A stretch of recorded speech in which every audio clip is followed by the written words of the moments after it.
میں نیکی کی دعوت کی دھوم میں مچاؤں، عطا ایسا کر حوصلہ یا الہی۔ ہر امتی پر کچھ حقوق ہیں جن کو ادا کرنا فرض و واجب ہے۔ کہ سرکار صلی اللہ علیہ وسلم کے حقوق ہیں ہم پر۔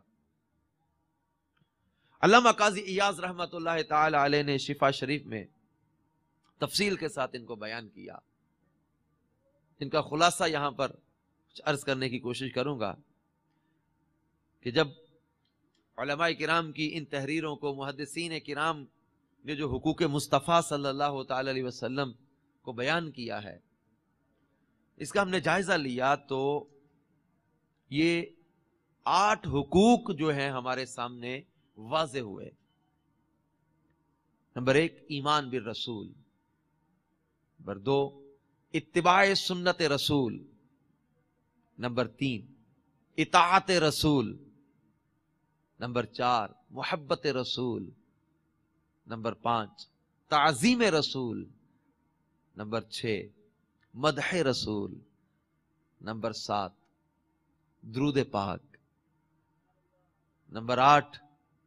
قبر مصطفیٰ صلی اللہ تعالی علیہ وسلم کی زیارت۔ 8 حقوق کو بیان کیا۔ ایمان بالرسول صلی اللہ تعالی علیہ وسلم کا تذکرہ کرتے ہوئے قرآن پاک کی وہ آیت مبارکہ سورہ فتح آیت نمبر 13 میں جو اللہ تعالیٰ نے ارشاد فرمایا، وَمَن لَّمْ يُؤْمِن بِاللَّهِ وَرَسُولِهِ فَإِنَّا أَعْتَدْنَا لِلْكَافِرِينَ سَعِيرًا، اور جو اللہ اور اس کے رسول پر ایمان نہ لایا تو یقیناً ہم نے کافروں کے لیے بھڑکتی ہوئی آگ تیار کر رکھی ہے۔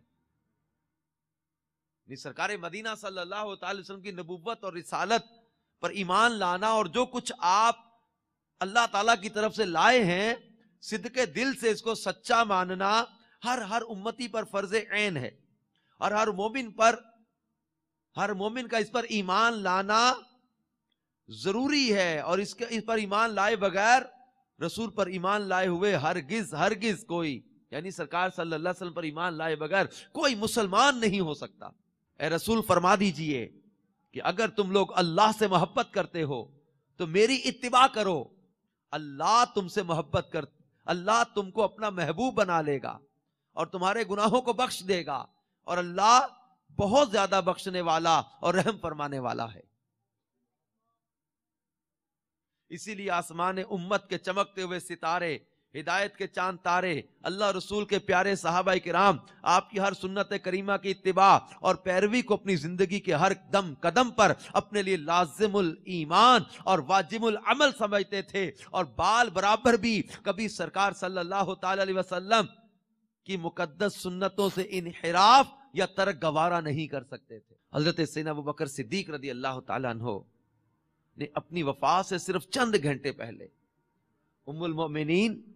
حضرت سیدہ عائشہ صدیقہ رضی اللہ تعالی عنہا سے دریافت کیا کہ رسول اللہ صلی اللہ علیہ وآلہ وسلم کے کفن مبارک میں کتنے کپڑے تھے اور آپ کی وفات کس دن ہوئی؟ اس سوال کی وجہ یہ تھی کہ آپ کی یہ انتہائی تمنا تھی کہ زندگی کے ہر لمحے میں تو میں نے اپنے تمام معاملات میں سرکار صلی اللہ علیہ وسلم کی مبارک سنتوں کی مکمل طور پر اتباع کی ہے، اور وفات کے وقت بھی کفن اور وفات کے بعد بھی اور وفات کے دن میں بھی مجھے آپ کی اتباع سنت نصیب ہو جائے۔ میں نیکی کی دعوت کی دھوم میں مچاؤں، عطا ایسا کر حوصلہ یا الہی۔